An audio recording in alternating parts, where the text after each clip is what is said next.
Hi, everybody from Mexico. Sorry I couldn't be there. My condolences, Rose, and the rest of the family. Very sad, very sad. Anyways, I met Don in January of 1976. Went to the telephone company's first office I ever worked at. Banged on the door. Don opened it and said, "I'm the acting supervisor. You got to deal with me." So I thought, well, he looked pretty cool looking guy. This could be fun.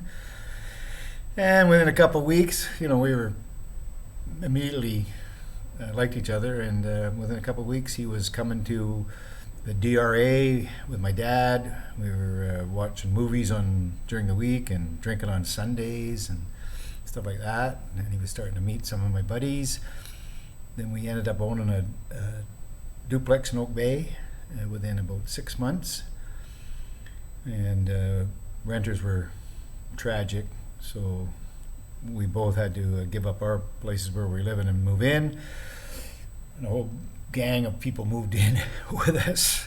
John Maggie, Barry Hilton, myself and Don on one side, my two brothers and Ant-Man, Steve Bell, on the other side. And then over the years, other people came, Mike Yeager, Billy Ellsworth, Jeevan Dillon, and John Nappet. Anyways, over a period of time, Don got to meet half the people that drank at the Strath from all the parties we had. So, he got to meet a lot of people. And so here's a quick story. Our friend Dana Molliette was dating a pilot, and he wanted to get some airtime. So she suggested that we go with them and do a trip to Kelowna where Harry Frost was. And so off we went, got in the plane. It was Dana's birthday, so Don thought it'd be a great idea to get some champagne. So we take off, and about halfway through the trip, I don't think Dana knew Don had the champagne in his bag. Anyways, he pulls it out and we pop it. Of course, at altitude, there's no air pressure. Well, there's a little air pressure, and the whole thing basically exploded in the cabin of the plane. Pilot was drenched, Dana was drenched, both of us were drenched. There wasn't any champagne left in the bottle. It was all quit foaming. So, and then there was a whole lot of rest of the story once we got to Kelowna, but that's for another time. Another quick one was Wally, Popoff, and I, and Jeevan and Linda, his girlfriend, decided we were going to go over to Mount Baker, ski for the day on New Year's Eve. A bunch of our gang was already over there, going to stay overnight. So we thought, we'll just go over and do the day. So we went over Friday night, went to Jeevan's sister's place, and then dumped off my Scout. And Wally and I went out and met some girls. Imagine that.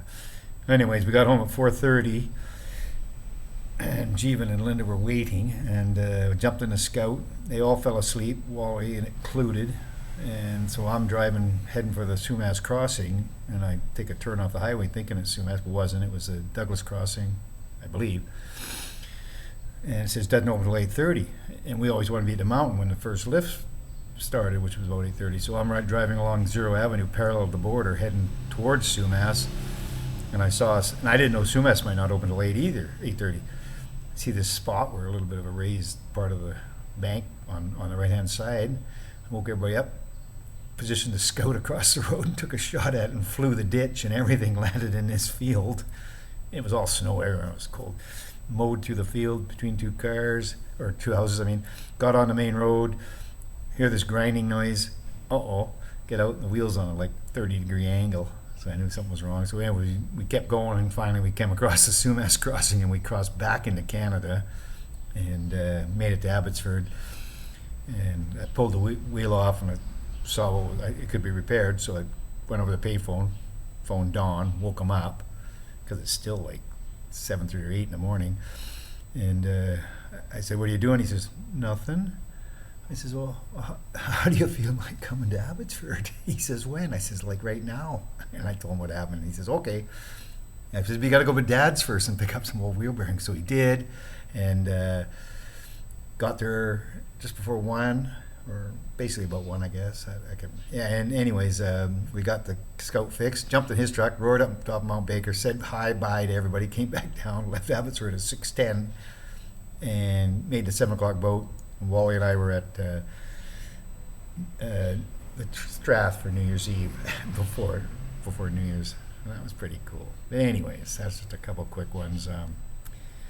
There's a whole pile more, but anyways, I really miss you, Don. You were a true friend of mine, and I love you big time. Okay, bye.